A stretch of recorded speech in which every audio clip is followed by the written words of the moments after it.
সুপ্রভাত।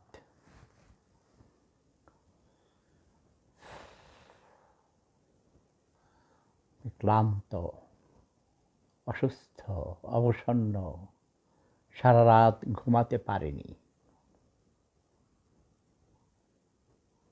এমন এক অসভ্য দেশে জন্ম হয়েছে যেখানে কোনো মানুষ নেই,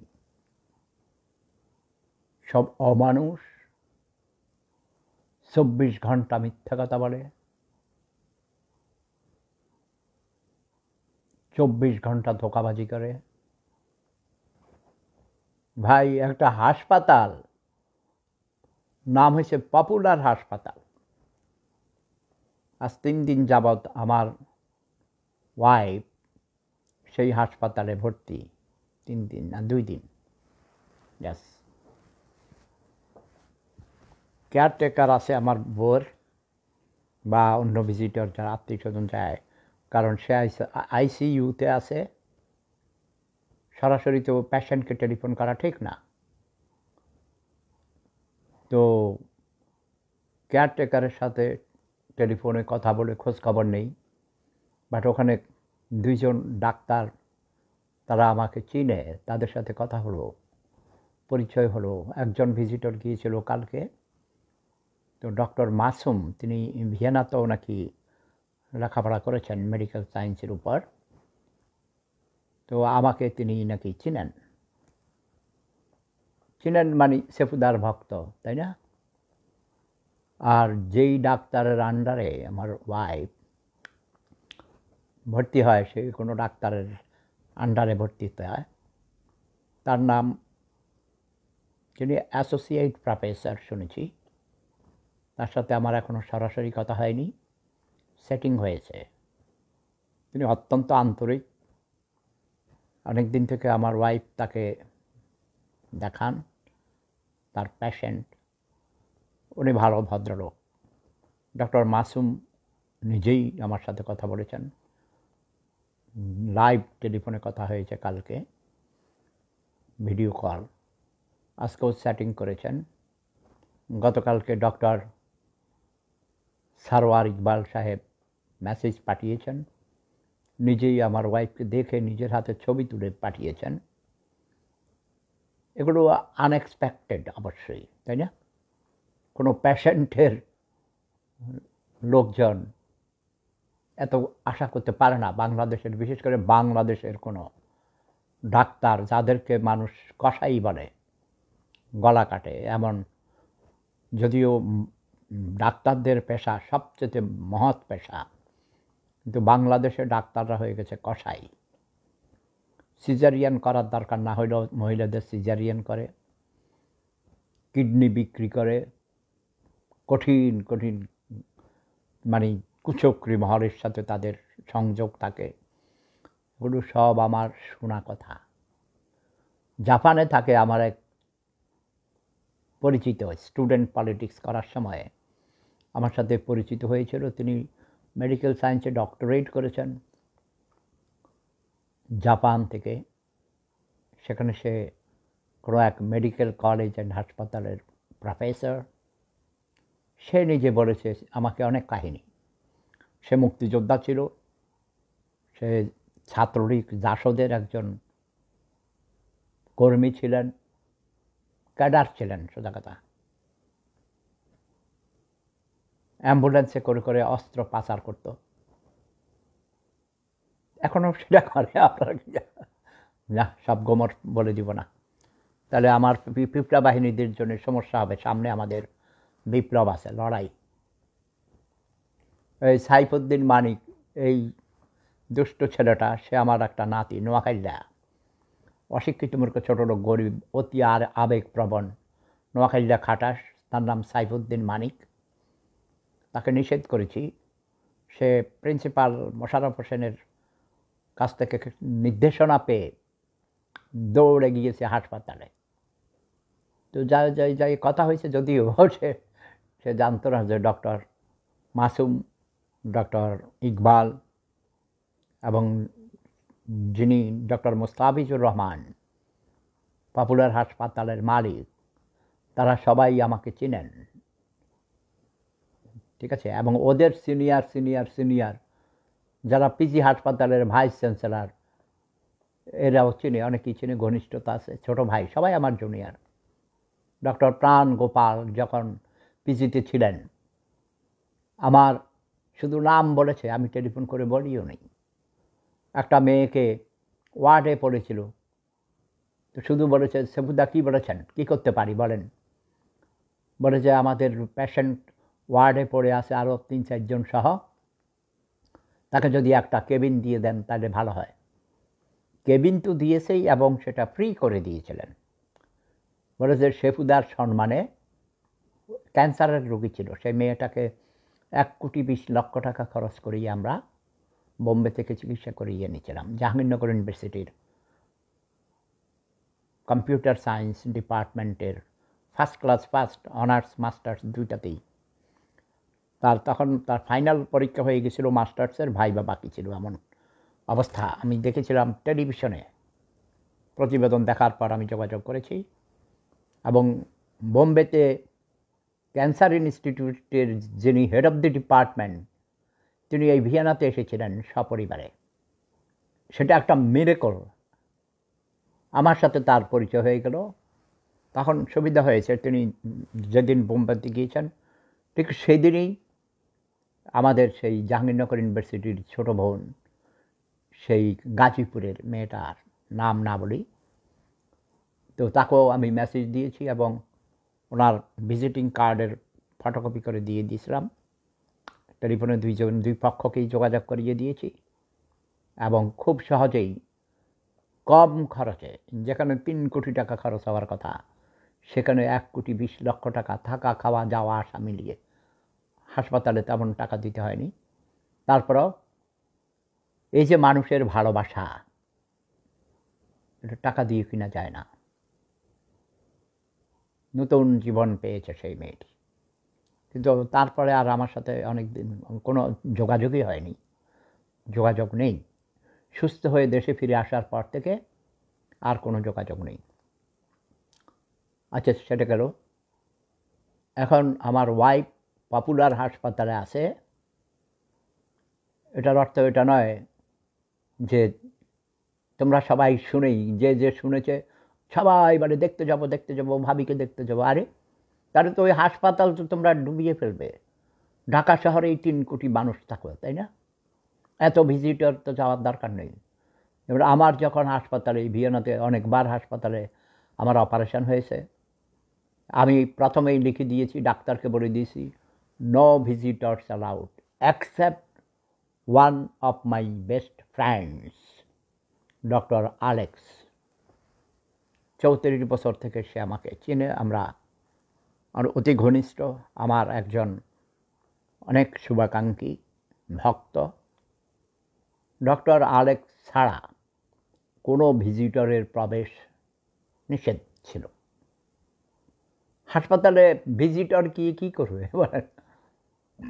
সরি, তবে বাংলাদেশের মতো তৃতীয় বিশ্বের হাসপাতালে ভিজিটর দরকার হয়, কারণ ভিজিটর না গেলে অনেক সময় ওষুধ কিনতে হয়, খাওয়া আনতে হয়, রোগীর খবর নেয় না ডাক্তাররা।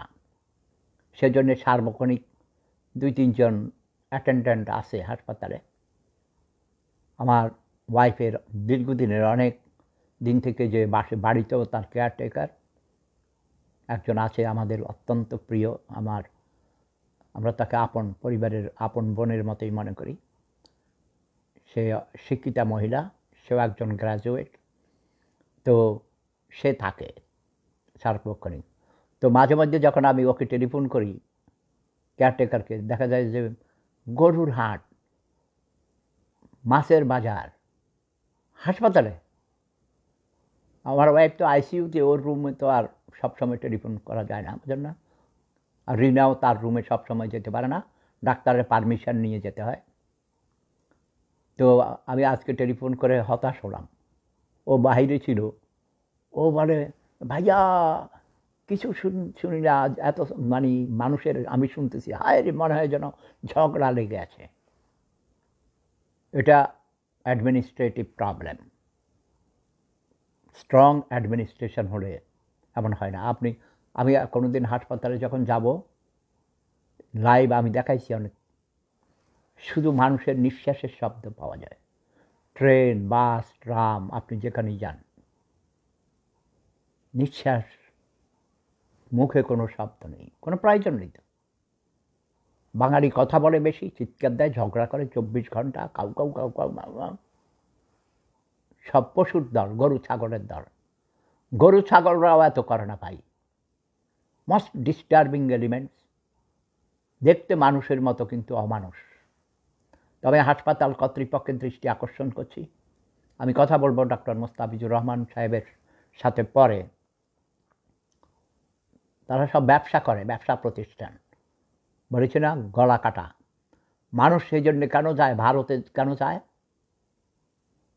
বাংলাদেশ থেকে ভারতে খরচ কম ট্রিটমেন্টের, ডিসিপ্লিন, সময় লাগায় কম। আর আমাদের দেশে হাসপাতালে রেখে রেখে রুগীর ঘর বাড়ি বিক্রি করায়, তারা আরও বেশি অসুস্থ করায়। পরিবেশ is most important, environment for treatment, environment for learning, environment for living. এই জিনিসগুলোর অভাব বাংলাদেশে, তৃতীয় বিশ্বে, গরিবদের দেশে। গরিব আমি কেন বলি? যেই দেশে এখনও রাস্তায় হর্ন বাজায়, তারা 1000 নয় 100,000 বছর পিছিয়ে আছে, 1 কোটি বছর পিছিয়ে আছে বর্বর জাতি। আমি শুনেছি একজন মহিলা, চেহারা সুন্দরী আছে, কথা বলে একটু অন্যরকম, সিলুটি নাকি শুনেছি। শুদ্ধ বাংলা খুঁজতে গিয়ে অনেক সময় লাগে তার। শুনেছি তিনি নাকি অপূর্ব সুন্দরী মহিলা, এনজিও করতেন। ডক্টর ইউনুস, ডক্টর আসিফ নজরুলদের খুব প্রিয় তিনি। সৈয়দা রিজওয়ানা হক আর সামথিং। শুনেছি সিলেটের কোনো এক কুখ্যাত রাজাকারের মেয়ে, টেনে টেনে চিবিয়ে কথা বলতে চান। সেন্ট মার্টিন দ্বীপ নিয়ে ফালতু মিথ্যা প্রচারণা করেছেন। মহিলাকে আমি একদিন অনলাইনে, তার টেলিফোন, আমি কোনো উপদেষ্টার সাথে কথা বলি না, প্রধান উপদেষ্টা থেকে যতগুলি উপদেষ্টা হয়েছে, একটা উপদেষ্টা হওয়ার যোগ্যতা নেই। সবগুলো লান্ডু বান্ডু, গরিব, ছোট লোক, বেয়াদব, ক্রিমিনাল, ক্ষমতালিপ্সু, চোর চোট্টা। এদের কোনো কোয়ালিটি বলে কিছু নেই। অনেকে বিশ্ববিদ্যালয়ের প্রফেসর, সোহার্ট, সে তো চোর হয়, লম্পট হয়, রেপিস্ট হয়, তাহলে তার প্রতি মানুষের শ্রদ্ধা থাকবে না, তাকে কেউ শ্রদ্ধা করবে না, তার কথা কেউ শুনবে না। Not a single one. আর আমলা কতগুলো নিয়ে আসছে অথর্ব, রদ্দিমাল। ভাই, ব্রিটিশ আইন করে গেছে, এখন ব্রিটিশের আইন বলে আপনারা বলবেন এই ব্রিটিশ আমলের আইন। অনেকগুলো ভালো আইন আছে। একটা বিশেষ বয়স হলে 60, যেমন আমাদের এখানে 65 বছর বয়স হলে রিটায়ারমেন্টে যায়, মানে আপনি ইনভ্যালিড মাল, যান পেনশনে যান, টাকা পাবেন, খাওয়া দাওয়া করেন, আনন্দ ফুর্তি করেন, নিজের জীবন নিজে গড়ে তোলেন। আমার বয়স 71 হয়ে 72-এ পড়েছে, তার মানে 65 বছর যখন পূর্ণ হয়েছে, আমি অটোমেটিক্যালি পেনশনে চলে গেছি। ঠিক আছে? তারপরে একজন কি দেখছে, তানজিকা আমিন, তরুণী মনে হয়, সুন্দর চেহারা দেখা যায়। সুদি নাস্তিক ইউনুসের দেখছে ভাই, আমার চশমা আর একটা টেবিলে, দোষকদের উপর আল্লাহর গজব নাজিল হবে। ও মাই গড, ক্ষোভের বই প্রকাশ, দেখুন কি লিখেছে। সুদি নাস্তিক ইউনুসের দোষকদের উপর আল্লাহর গজব নাজিল হবে। বিশ্ব নবীকে নিয়ে ইহুদিদের সাথে মিটিংয়ে বিদ্রূপ করেছে নাস্তিক ইউনুস। বিশ্ব নবীর অপমান সইবে না রে মুসলমান। তাই নাকি? কি করেছে? আমাকে লিঙ্ক দাও তো ভাইয়া, তানজিকা আমিন, আমাকে লিঙ্ক দাও, I will take action against him. আমার এর মধ্যে এক ছোট ভাই, আমার প্রতিবেশী কাছের লোক, আয়নাতলী গ্রামের আয়নাতলী প্রাইমারি স্কুলের শিক্ষক, আমার নামের সাথে নাম মিলিয়ে রেখেছে তার বাবা সাফায়েত হোসেন। আমার নাম শেফায়েতুল্লাহ, সাফায়েতুল্লাহ, শেফাতুল্লাহ, সেফাতুল্লাহ, সিফাতুল্লাহ।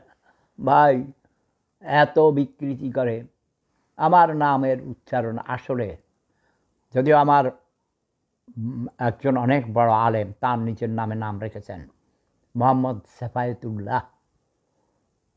তারপরে পারিবারিক সার্টিফিকেট মানে ওই ফ্যামিলি টাইটেল ছিল মজুমদার। আমি এই মোহাম্মদ কেটে দিয়েছি, মজুমদার কেটে দিয়েছি। আর আমার শিক্ষকরা ক্লাস 9-এর ফর্ম ফিল আপ করার সময় হাজীগঞ্জ হাই স্কুলের 2-3জন হুজুর মিলে, কেউ কয় সিফাতুল্লাহ, কেউ বলে সেফাতুল্লাহ, কেউ বলে শেফাতুল্লাহ, কেউ বলে একসাথে হবে, কেউ বলে আলাদা আলাদা হবে। এইসব কইরা অবশেষে ঠিক করেছে সেফাতুল্লাহ। মোহাম্মদ ছিল, পরে আমি কেটে দিছি এসব, শুধু সেফাতুল্লাহ। সেফুদাই এনাফ, তাই না? বাপদাদার নামের দরকার নেই। ইউনুস নবীকে নিয়ে ফাজলামি করেছে দাদু, ইউনুস নবীকে নিয়ে ফাজলামি করেছে, শব্দ বোমা মারেন। কী ফাজলামি করেছে আমি তো না দেখে না শুনে কিছু বলতে পারবো না। শুনেছি সে নাস্তিক, সে রাশিয়ান মহিলার সাথে পিটিস করতো আগে। তার একটা মেয়ে আছে সেই রাশিয়ান বউর সাথে, সেই মেয়েটাও নাকি ওয়েস্টার্ন লাইফ লিড করে। আমি বলবো না চরিত্রহীনা, খারাপ, এই সেই নো। শুনেছি সে লেসবিয়ান, তার ব্যাপার, জন্মসূত্রে অনেকে লেসবিয়ান হয়। তারপরে এগুলো প্রাইভেট বিষয় নিয়ে আমি কথা বলি না। কারণ নবীজিকে নিয়ে কি বলেছে তুমি লিঙ্ক দাও, তোমার কথা আমি বিশ্বাস করি না। সাফায়েত হোসেন মনে হয় স্কুলে আছেন, উনি বেশ খোলা মানে প্রাণ খোলা মানুষ। প্রাথমিক বিদ্যালয় মানে যেখানে ফাউন্ডেশন হয়, শিশুরাই ভবিষ্যৎ জাতির, তাই না? ছাত্ররাই জাতির মেরুদণ্ড। তো শিক্ষক হলো জাতির ভবিষ্যৎ মেরুদণ্ড গড়ার কারিগর। আমার পরিবারে এখনও বেশিরভাগ মানুষের পেশা শিক্ষকতা, আদিম যুগেও ছিল, যুগ ধরে সব শিক্ষক, ইউনিভার্সিটির শিক্ষক, ভাইস চ্যান্সেলর, ইউনিভার্সিটির প্রফেসর, প্রাথমিক বিদ্যালয়ের হেডমাস্টার। আমার 3 মামা ছিলেন, 3জনই প্রাথমিক বিদ্যালয়ের হেডমাস্টার হয়ে তারা রিটায়ার করেছেন, মৃত্যুবরণ করেছেন অনেক আগেই। ব্রিটিশ আমলের জিটি ছিল, বিটি। আমার বড় 2 ভাই প্রাথমিক বিদ্যালয়ের হেডমাস্টার ছিলেন, 2জনই মারা গেছেন। এমনভাবে আছে আমার মামি, কাকি, আম্মা, এরকম অনেকে বিশ্ববিদ্যালয়ের প্রফেসর হয়ে রিটায়ার করেছেন, এখনও আছে অনেকেই শিক্ষকতা করে। শিক্ষকতা হলো সবচেয়ে নোবেল পেশা, তাই না? ইলিয়াস হোসেন, কালকে এটাকে আমি অ্যাড করেছি, বিগত 15 বছরের টোটাল বাজেট ছিল 56,89,000 কোটি টাকা। এর মধ্যে 28 লক্ষ কোটি টাকা নাকি পাচার হয়েছে, নাকি যোগ করেছেন, তার মানে উনি শিওর না, শোনা কথা বলেছেন। দেব অপ্রিয় ভট্টাচার্যকে একটা শব্দ বোমা মারেন দাদু। অপ্রিয় কি, তার নাম দেবপ্রিয় ভট্টাচার্য। তিনি তো অনেক বড় অর্থনীতিবিদ। আমি তাকে জীবনেও কখনো দেখিনি, অনলাইনে দেখেছি। কারণ আমি 34 বছর আগে যখন বাংলাদেশ ত্যাগ করেছি, এখন যারা সেলিব্রিটি, এখন যারা বুদ্ধিজীবী, এখন যারা অনেক বড় বড় পজিশনে গিয়েছে, সচিব হয়ে রিটায়ার করেছে, এদের অনেককে আমি চিনি না। আমার অনেক ছাত্রছাত্রীরা সচিব, জেনারেল, মন্ত্রী, অনেক কিছু হয়েছে। এখন যারা নূতন, যারা এই যে 3জন আছে আমাদের উপদেষ্টা পরিষদে, এরা সব আমার নাতি, এরা আমার পিঁপড়া বাহিনীর সদস্য ছিল। আমি শুনেছি, এদেরকে আমি ব্যক্তিগতভাবে চিনি না, এদের থেকে আরও 1 ধাপ 2 ধাপ উপরে যারা সিনিয়র, এদেরকে চিনি। তবে আমার পিঁপড়া বাহিনী এখনও অ্যাক্টিভ, বি কেয়ারফুল। আমার পিঁপড়া বাহিনী লাল পিঁপড়া, কামড় দিলে রক্ষা নাই, ওকে? তো তো সবাই ভালো থাকুন, সুস্থ থাকুন। আমার স্ত্রী হাসপাতালে আইসিইউতে আছে, একটু আগে আমি লাইভ ভিডিওতে কথা বলেছি। ওর কিডনিতে প্রবলেম, হার্টে প্রবলেম, আর অনেক সমস্যা নিয়ে হাসপাতালে ভর্তি হয়েছে। নিউমোনিয়া ধরা পড়েছে। গতকালকে ডায়ালিসিস করতে ছিল, 3 ঘন্টা ডায়ালিসিস করতে হয়। 1 ঘন্টা মানে 1.5 ঘন্টা করার পর হার্টে সমস্যা হয়েছে। তো সে কারণে মনিটর দেখে ডাক্তাররা বন্ধ রেখেছেন। ডক্টর ইকবাল সাহেব, ডক্টর সারোয়ার ইকবাল, ডক্টর মাসুম, তারা তাকে দেখাশোনা করছেন। তার ডাক্তার আরও আছে, হাসপাতালে তো অনেক ডাক্তার থাকে, এক এক বিষয়ে এক একজন এক্সপার্ট, তাই না? ও মূলত কার্ডিওলজির ডাক্তারদের ট্রিটমেন্টে আছে। হৃদয়, যেমন আমার হৃদয় হার্ট কেটে কেটে কেটে কয়েকবার কেটে একবার এদিকে স্টেন্ট লাগিয়েছে। আমার নিজের হার্ট কেটে নিজের ভাল্ব নষ্ট হয়ে গেছে, ফেলে দিয়ে শুকুরের বাল্ব লাগিয়েছে। এগুলো সব বিজ্ঞানের জয়যাত্রা, তাই না? বেশিক্ষণ কথা করে মাথা গরম হয়ে যায় ভাই। বাংলাদেশের রাজনীতি, সকালে উঠে লাইভে গেছিলাম ইউটিউবে।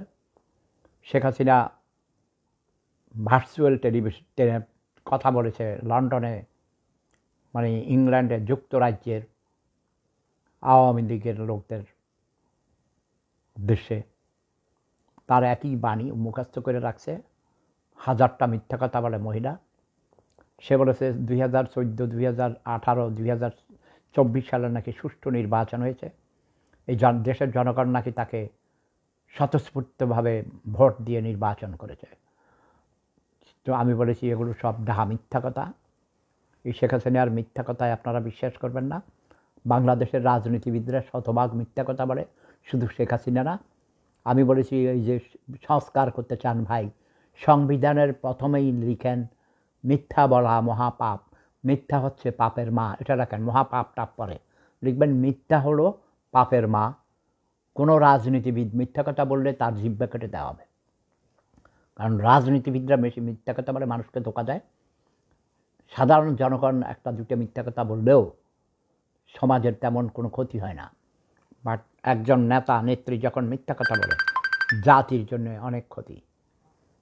এই বেকুব বেটা দেখছে আমি লাইভে, সে কিন্তু আমার ফেসবুকের ফ্রেন্ড। সে দেখছে আমি কথা বলছি, এই যে একটা অজাত কুজাত ছোট লোক, গরিব, বেয়াদব, অশিক্ষিত, মূর্খ, ছোট লোক, সে কল করে আমাকে ডিস্টার্ব করছে। হিসাব তোর কপালে। রাজাকাররা এই দেশ ধ্বংস করে দিল। আমি তো মনে করি সকল মুক্তিযুদ্ধের বাণিজ্য যারা চেতনা ব্যবসায়ী, তারা দেশকে ধ্বংস করেছে 1000 গুণ বেশি। পাকিস্তান 24 বছরে এই দেশকে যত শোষণ করেনি, যত বেশি ক্ষতি করেনি, ভারত দেশ স্বাধীন হওয়ার সাথে সাথে এই যে 16ই ডিসেম্বর আসতেছে, 24 ঘন্টায় তার থেকে 1000 গুণ বেশি লুটপাট করেছে, শোষণ করেছে। আমার নিজের চোখে দেখেছি, নিজের কানে শুনেছি। এবং এই গত 53 বছর যাবৎ ভারত যত সুবিধা নিয়েছে, বাংলাদেশকে তার তাবেদার রাষ্ট্র বানিয়েছে, আমাদের রাজনীতিবিদদেরকে, কোন পার্টিকে ক্ষমতায় আনবে না আনবে, এবং রাজনীতিবিদরা, নেতারা, শেখ মুজিব সহ শুরু করে প্রত্যেকটি নেতা নেত্রী ভারতের পদলাহন করেছে ক্ষমতায় টিকে থাকার জন্যে, ক্ষমতায় আসার জন্যে। ইলিয়াস হোসেন দেখেছেন, দাদু শেখ হাসিনা এদেশের অনেক উন্নয়ন করেছেন, গরিব মানুষ ভালো ছিল, এদেশের শেখ হাসিনার খুবই প্রয়োজন। ইলিয়াস, তুই আওয়ামী লীগ, তুই মিথ্যুক, ধোঁকাবাজ, প্রতারক, দলবাজি করিস। শেখ হাসিনা এই জাতির সবচেয়ে বেশি করেছে, শেখ মুজিব এই জাতির সবচেয়ে ক্ষতি করেছে, ইতিহাস বিকৃতি করেছে। শেখ মুজিব ছিল কুলাঙ্গার, মিথ্যুক, ধোঁকাবাজ, প্রতারক, স্বজনপ্রীতি, দুর্নীতিতে ভরে দিয়েছিল। দেশ স্বাধীন হওয়ার সাথে সাথে 3 বছরে সে 40,000-এর উপর মেধাবী সব প্রকৃত মুক্তিযোদ্ধাদের হত্যা করেছে শেখ মুজিব, রাজাকারদের সাধারণ ক্ষমা করে দিয়েছে শেখ মুজিব। শেখ মুজিব এই জাতির যত ক্ষতি করেছে তার চেয়ে আরও বেশি ক্ষতি করেছে তার মেয়ে শেখ হাসিনা ক্ষমতায় এসে। এসব উন্নয়ন এগুলো ওই জামাত শিবিরের লোকরা, একটা রাজাকার যদি গোলাম আজমের মতো রাজাকারকে যদি ক্ষমতায় দেওয়া হইতো এর থেকে 1000 গুণ বেশি উন্নয়ন হতো। তোমরা মূর্খ, তোমরা অশিক্ষিত, তোমরা বেয়াদব, তোমরা মূর্খ, তোমরা অজাত কুজাত, তোরা গোলাম, আজীবন গোলাম থাকতে চাস। আমি চাই ডক্টর ইউনূসকে আমি বকা দেই, আসিফ নজরুল অথবা এই তত্ত্বাবধায়ক সরকার, না তো এটার নাম হলো অন্তরীণ ইন্টারিম গভর্নমেন্ট, ওকে, অন্তর্বর্তীকালীন সরকারকে আমি সমালোচনা করি এটা শুদ্ধির জন্য, তাদের সঠিক গাইড দিই, এটা নয় এটা এইভাবে করো, আরও ত্বরান্বিত করো। বলেছি যতগুলো মন্ত্রণালয় আছে সবগুলো মন্ত্রণালয়ের এক একজন করে উপদেষ্টা নিয়োগ করো, দ্রুত ব্যাগে করো, কিন্তু ওদের উদ্দেশ্য খারাপ। এই ডক্টর ইউনূস বুড়া বেড়া হেরে অন্যরা বুদ্ধি দেয় যে স্যার 3-4 বছর আমরা থাকলে আমরা কিছু মালপত্র বানাইতে পারবো, আপনিও বুড়া বয়সে গাড়িতে সেলুট পাইবেন, রাস্তাঘাটে পাইবেন, এমনিই তো দেশে বিদেশে আপনারে অনেকেই চিনে। অনেকে যারা বলে ডক্টর ইউনূসের নামে বাংলাদেশ পরিচিত, মিথ্যা কথা। যারা ডক্টর ইউনূসকে চিনে তারা জানে ডক্টর ইউনূস ঘুষ দিয়া চুরিদারি করে নোবেল নিয়েছে, নোবেল পুরস্কার পেয়েছে। আপনি যদি এখন আমি ভিয়েনা শহরে যাই, আমি যদি 100 জনকে জিজ্ঞেস করি ডক্টর ইউনূসকে চিনো, কেউ চিনে না ভাই।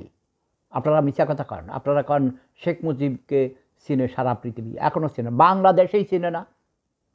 80% মানুষ এখনও বাংলাদেশ চিনে না ভাই। যে কয়জন চিনে তারা চিনে চোর চোরটা, গরিব, এসব ওই বন্যা হয় এগুলো দেখে, তখন কিছু জামা কাপড় পাঠায়, ভিক্ষা পাঠায়, ওই গরিব দেশ হিসাবে চিনে যে কয়জন চিনে। আপনারা মিথ্যুক ধোকাবাজ বাঙালিরা, গরিব, বর্বর, চাষাভুষা, লেখাপড়া কার মূর্খ। যা, তোর প্রশ্নের জবাব দেওয়ার ইলিয়াস আমার সময় নেই। এম নজরুল ইসলাম চৌধুরী, আমি তো মনে করছি এই ইউরোপীয় আওয়ামী লীগের সভাপতি এম নজরুল ইসলাম ভিয়েনাতে থাকে। ভাই একটা টাউট বাটবার, মিথ্যুক ধোকাবাজ, বেঈমান, নিমুখারাম, ছোট লোক। এখন আমার আজকের নির্দেশ তত্ত্বাবধায়ক সরকার তথা অন্তর্বর্তীকালীন সরকারকে, মানে এক কথায় ডক্টর ইউনূসের সরকারকে তোমরা সাপোর্ট করো, একটা নির্বাচন সুষ্ঠুভাবে উপহার দেওয়ার মতো পরিবেশ সৃষ্টি করার জন্য যত দিন দরকার, সংস্কার দ্বারা দরকার, প্রয়োজন বোধে আরও 4 বছর লাগলে তোমাদের ধৈর্য ধরে অপেক্ষা করতে হবে। জিনিসপত্রের দাম কমাইতে হলে সরকারকে সহযোগিতা করতে হবে। আর শেখ হাসিনার ওইসব ফালতু বুড়ি ওই ভারতে বসে বসে ভার্চুয়াল ভাষণ, এগুলোর কোনো দাম নাই, আমরা পাত্তা দেই না। শেখ হাসিনাকে ঝাড়ু মেরে এই দেশ থেকে তাড়িয়েছি। নতুন প্রজন্মের মুক্তিযোদ্ধারা মিলে ছাত্র জনতার অভ্যুত্থানের ফসল শেখ হাসিনা এদেশ ত্যাগ করেছে, তার এই দেশে আর ফিরে আসার দরকার নেই। এবং এই করাপ্টেড মৃত্যুক ধোঁকাবাজ আওয়ামী লীগ, বিএনপি, জাতীয় পার্টি, কাউকেই আমরা ক্ষমতায় দেখতে চাই না। আমরা নতুন প্রজন্মকে দেখতে চাই। প্রয়োজন বোধে জামাতে ইসলামীরা যদি বলে এবার এই বিজয়ের মাসে বলবে যে 1971 সালে আমরা ভুল করেছি, গণহত্যায় পাকা আর্মিকে সহযোগিতা করেছি, ধর্ষণে সহযোগিতা করেছি, ঘর বাড়ি অগ্নিসংযোগ করার কাজে সহযোগিতা করেছি, এবং 71-এ আমাদের সিদ্ধান্ত ভুল ছিল, মুক্তিযুদ্ধের বিরোধিতা করা ঠিক হয় নাই, যদি জাতির কাছে ক্ষমা চায় তাহলে আমি শেফুদা জামাতে ইসলামকে ক্ষমতায় আসার জন্যে সহযোগিতা করব। সাথে অন্যেরাও থাকবে, নতুন প্রজন্মের নেতা নেত্রী, নতুন নতুন নেতা গজাইছে, দেখেন না, এরাও অসৎ, এরা ওই যে নুরা পাগলা, এবারে আরেক চোর, এর নাম হলো বিকাশ নূর, ও শুধু টাকা খায়, ওই বিভিন্ন বিদেশি সংস্থা থেকে টাকা নিয়েছে। সে বাহিরে চিৎকার দিয়ে বলে, ভারতের বিরুদ্ধে কথা বলে, আবার রাতের বেলায় ইন্ডিয়ান অ্যাম্বাসিতে যাইয়া হাত পাতে টাকা নেয়। যান, গরিবদেরকে দিয়ে হবে না। একটু জমিদারের ছেলেপেলেরা আগাইয়ে আসো, জমিদারের নাতিপুতিরা এগিয়ে আসো, ওকে। সৎ মানুষের দরকার। জমিদারের নাতিপুতি হইলেই যে সৎ তা নয়, তবে অভাবে স্বভাব নষ্ট, বুঝেন নাই? এবার আমার কোনো অভাব নেই, আমার কোনো এত জায়গা জমিন দাদা নানার পক্ষ থেকে দাদার পক্ষ থেকে পাইছি পৈতৃক সম্পত্তি, সেগুলোর দামই কমপক্ষে 30 কোটি টাকা। আমার কোনো দরকার আছে? হলিউডে অভিনয় করলে 1-2 কোটি টাকা পাই ভাই এক একটা ছবিতে, আমার দরকার আছে? নো। সবাই ভালো থাকুন, সুস্থ থাকুন। প্রেম ধর্ম সেরা ধর্ম। Love is power. মিথ্যা কথায় কেউ বিভ্রান্ত হবেন না। আবেগ দ্বারা নয়, বিবেক দ্বারা তাড়িত হন। এবং আমার বোর জন্য দোয়া করবেন, দ্রুতবেগে সুস্থ হয়ে যেন বাড়িতে ফিরে যেতে পারে। Love is power. আপনারা জানেন আমার বাসা ঢাকায়। সবচেয়ে যেমন বাংলাদেশের রাজধানী ঢাকা, ঢাকার রাজধানী হলো গোরান। কারণ গোরান থেকে বাংলাদেশ ব্যাংকে যেতে রিক্সা রাখেন। আমার শ্বশুর বাংলাদেশ ব্যাংকে জয়েন্ট ডাইরেক্টর ছিলেন, তিনি হেঁটে যেতেন, হেঁটে আসতেন। আমার অফিস ছিল মতিঝিল, আমি হেঁটে যেতাম, হেঁটে আসতাম। ভারী কোনো জিনিস থাকলে রিক্সা নিতাম, আর বেশিরভাগ সময় অফিসের গাড়িতে যেতাম, বুঝলেন না? ইউএনডিপির বড় সাপ, আইওলোর বড় সাপ, তো গাড়ি তো আছেই, জাতিসংঘের গাড়ি। তারপরও আমি হাঁটা পছন্দ করতাম এখনও। এই যে এই ভিয়েনাতে আমি প্রতিদিন 5 থেকে 6 কিলোমিটার, সামারে 10 কিলোমিটার হাঁটি ভাই। আপনারা হাঁটবেন, এই কারণ ছাড়া গাড়িতে উঠবেন না, কারণ ছাড়া রিক্সাতে উঠবেন না। যত হাঁটবেন তত সুস্থ থাকবেন। জনতার জয় হোক। জয় বাংলা, জয় জনতা, জয় মানবতা। Love is power. প্রেম ধর্ম সেরা ধর্ম। তানজিকা আমিন, আমাকে লিঙ্ক দাও ডক্টর ইউনুস কোথায় কী করেছে। আমাকে পিএমের লিঙ্ক দাও আর তোমার হোয়াটসঅ্যাপ নাম্বার দাও, তাহলে সুবিধা হবে। সবাই ভালো থাকুন, সুস্থ থাকুন। বিজয় মাসের শুভেচ্ছা। এই যে আজকে বিজয়ের কোনো উৎসব নেই, কোথাও কোনো মিডিয়া মহান বিজয় দিবস নিয়ে কোনো কিছুই প্রোগ্রাম করছে না। এর জন্য শেখ হাসিনা দায়ী। এই মহিলা দুর্নীতি করে, করাপশান করতে করতে করতে করতে এবং মুক্তিযুদ্ধের চেতনা বাণিজ্য করতে করতে ভুয়া মুক্তিযোদ্ধার লিস্ট করে আজেবাজে লোকদেরকে ভাতা দিয়েছে, এই করেছে, সুবিধা দিয়েছে। আওয়ামী রাজাকাররা লুটপাট করেছে। সেই জন্যে মানুষ তাদের প্রতি ঘৃণা প্রদর্শন করতে গিয়ে জাতির জনকের মূর্তি ভেঙেছে, তার ঘর বাড়ি জ্বালিয়ে পুড়িয়ে আগুন দিয়ে পুড়িয়ে দিয়েছে, মেট্রো রেলে আগুন দিয়েছে, টেলিভিশন সেন্টারে আগুন দিয়েছে, এবং অগণিত মানুষ দুই পক্ষেই মারা গেছে, ঠিক কিনা? এই জন্যই বলেছি, কোনো যুদ্ধেই কোনো পক্ষ জয় লাভ করে না, উভয় পক্ষেই পরাজিত হয়, তবে জনগণ জয় লাভ করে। আপনারা সিরিয়াতে দেখেন, প্রায় 54 বছরের বাপ এবং ছেলের শাসনকে পদদলিত করে হাফিজ আল আসাদের ছেলে হাফিজ আল আসাদ 29 বছর সিরিয়া শাসন করেছিল। তার ছেলে বাকি প্রায় 24 বছর, সম্ভবত 24-25 বছরের মতো শাসন করেছে। বাশার আল আসাদ গত পরশু পালিয়ে গেছে, সুড়ঙ্গ পথে চোরের মতো পালিয়ে গেছে। শেখ হাসিনা পালিয়েছে প্রাণ নিয়ে, তাকে সেফ এক্সিট দেওয়া হয়েছে। সবাই ভালো থাকুন, সুতরাং এই যে আওয়ামী লীগের একটা আইছে সিনথিয়া ভূঁইয়া, সে মিথ্যুক ধোঁকাবাজ প্রতারক, কিন্তু তৃতীয় লিঙ্গ, সে মিথ্যাকার, সে আওয়ামী লীগ মানে মিথ্যুক। আওয়ামী লীগ দেখতে পারিনি আমি, ওকে? সবই বিএনপিও মিথ্যুক, লুটপাট করে, চাঁদাবাজি করে। কোনো চাঁদাবাজকে বাংলার মানুষ ভোট দিবে না। এই পর্যন্ত আমরা জামাতে ইসলামে কোনো চাঁদাবাজ পাই নাই। তারা নিজেরা পার্টিতে চাঁদা দেয় মাসিক। তারা ভাই এই বিদেশেও প্রবাসেও 3টা কাজ করে, ওভারটাইম করে পার্টির ফান্ডে টাকা দেয়। সেটা কিন্তু চাঁদাবাজি না, ওরা স্বেচ্ছায় দেয়। আর আওয়ামী লীগের এই কুত্তার বাচ্চারা মানুষকে ঠেকাইয়া, প্রবাসীদের ঘর বাড়িতে যাইয়া দখল করছে, চাক্কু ঠেকাইয়া, পিস্তল ঠেকাইয়া লুটপাট করে, হত্যা করে লুটপাট করেছে। নব দম্পতিকে, স্বামীকে আটকাইয়া রাখা ভাই, এই সিলেটের আপনারা জানেন এইসব কাহিনী। স্ত্রীকে গণধর্ষণ করেছে স্বামীর চোখের সামনে। ভাই, সহ্য করতে পারবেন? এই আওয়ামী লীগের কথা যেই কুত্তার বাচ্চারা কবি তো করে আমি কুত্তা দিয়ে চোদাবো, ওকে? খানকির ফলার আওয়ামী লীগের গোষ্ঠীর চুদি, বিএনপির গোষ্ঠীর চুদি, জাতীয় পার্টির গোষ্ঠীর চুদি। অতি শীঘ্রই জিএম কাদেরকেও অ্যারেস্ট করা হবে, কারণ সে স্বৈরাচারের দোসর ছিল। সে নির্বাচনে না গেলে শেখ হাসিনা নির্বাচনে যেতে পারতো না, সরকার গঠন করতে পারতো না। এই সবগুলোকে তোমরা ইচ্ছা মতো ব্রাশ ফায়ার করবা, এদেরকে জেলে নিয়ে খাওয়াইবে না, ওকে? শুধু ব্রাশ ফায়ার করে শেখ হাসিনাকে ধরে না ব্রাশ ফায়ার করে দেবে, জনতার হাতে ছেড়ে দিবে। আর তোমরা নিজেরা আগে সৎ থাকো। নতুন যারা আপনারা উপদেষ্টা হয়েছেন, আপনাদের বিরুদ্ধেও কমপ্লেইন আছে, চুরিদারি শুরু করেছেন, তাই না? টাকা পাচার, লুটপাট, স্বজনপ্রীতি। হ্যাঁ, হাসপাতাল দখল করতে গিয়ে ধরা খাইছেন না? সাবধান, কাউকে ছাড়া হবে না। কে বলছে? সেফুদা বলছে। আমি বিশ্বের সেরা গোয়েন্দা, আমাকে দেশে থেকে কোনো ইনফরমেশান নিতে হয় না। আমরা স্যাটেলাইটের মাধ্যমে সব ভিডিও আমার কাছে এসে যায়।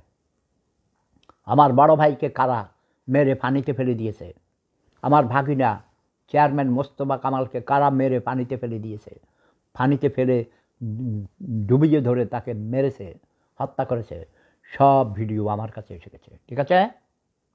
সাবধান, মিথ্যা কথা বলে রেহাই নাই।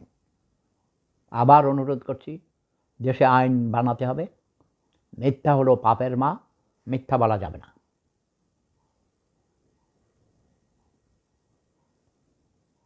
জয় জনতা, জয় মানবতা, জয় বঙ্গ, জয় বঙ্গ পিতা সেফুদা। তোমরা বলবে এটা, জয় বঙ্গ পিতা সেফুদা। বাংলার মানুষের জয় হোক।